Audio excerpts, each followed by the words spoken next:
Dans ce tutoriel, nous allons étudier comment construire un squelette de thème WordPress en utilisant les conventions et astuces les plus récentes et en se focalisant sur l'essentiel. L'aspect graphique du thème ne sera pas abordé. Il existe actuellement deux méthodes pour mettre en place un thème WordPress. Première option, on peut installer et paramétrer un thème existant en l'étoffant éventuellement avec des plugins. Les avantages, tout est déjà fait, la plupart des thèmes seront gratuits et certains thèmes payants vous offriront des fonctionnalités supplémentaires. Les inconvénients, le code est plus lourd, moins efficace, certaines options fournies par le thème pourront rester inutilisées, ce qui rendra le thème inutilement compliqué. On reste aussi tributaire de l'évolution potentielle du thème par les mises à jour. Deuxième option, on peut créer un thème de toutes pièces, ce que nous allons faire ici. Les avantages, le code est plus compact, plus efficace, plus maîtrisé, plus rapide à charger. Les inconvénients, il faut mettre les mains sous le capot, passer du temps et posséder les compétences nécessaires. Pourquoi ce tutoriel? Les tutoriels consacrés à la réalisation d'un thème WordPress, généralement d'origine anglo-saxonne, sont innombrables. Ils sont souvent très longs et très orientés sur la partie intégration, c'est-à-dire la mise en forme HTML plus CSS.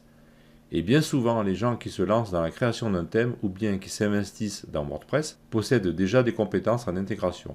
J'ai donc voulu créer un tutoriel spécifique uniquement consacré à l'aspect codage d'un thème dans l'environnement de WordPress, le plus condensé possible, afin qu'il puisse constituer une source de référence ultérieure facilement consultable et en même temps le plus complet possible.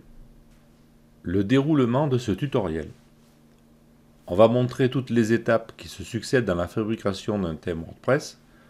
On va montrer au fur et à mesure les effets de chacune de ces étapes sur l'interface, c'est-à-dire qu'à chaque fois que l'on posera une nouvelle brique, on vérifiera ce qui change aussi bien dans l'interface que dans le site de WordPress, ceci pour mieux comprendre le fonctionnement de WordPress.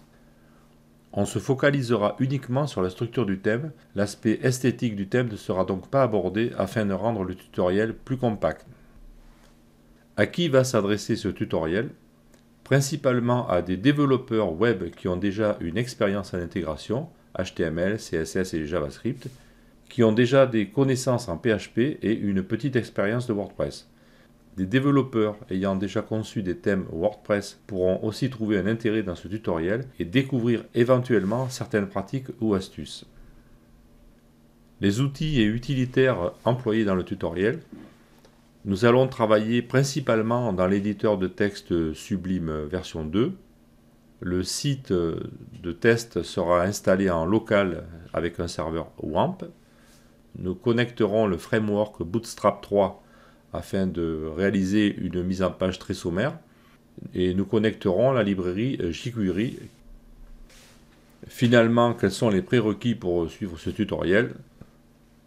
Connaître HTML, CSS, JavaScript et PHP, savoir installer WordPress, connaître la boucle et le système de templates de WordPress, savoir télécharger une librairie, savoir installer un environnement de développement, soit avec WAMP, XAMPP, etc., savoir naviguer dans l'interface d'administration de WordPress, savoir créer des éléments à partir du tableau de bord de WordPress, articles, pages, catégories, etc. Voilà, donc on se retrouve tout de suite dans la vidéo suivante pour entrer dans le vif du sujet. A tout de suite.